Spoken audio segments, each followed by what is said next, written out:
យប្រាប់ផងឆ្លើយមកនួនល្អឲ្យបងអស់ក្តីសោកកាគុំឲ្យបងទុកខាសូមអូនឆ្លើយប្រាប់ថាស្នេហាមួយម៉ាត់មកថ្លៃនេះជាគ្រាបញ្ចប់សូមអូនឆ្លើយប្រញាប់ប្រាប់មកពីស្អីស្ម័គ្រមិនស្ម័គ្រក៏សូមស្រដីកុំឲ្យបងព្រួយរីរៃ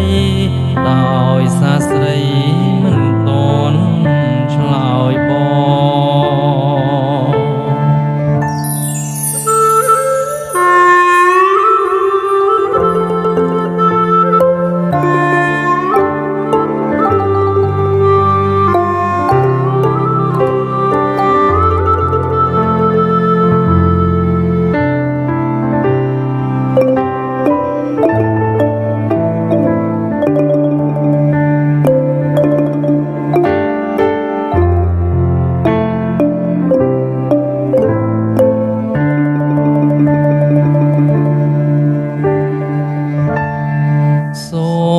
ឆ្លើយប្រាប់ផ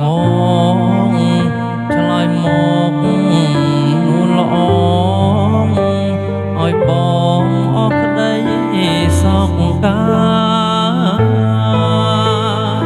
គុំឲ្យបងទុកខាសូមអូនឆ្លើយប្រាប់ថាស្នេហាមួយម៉ាត់មកថ្លៃ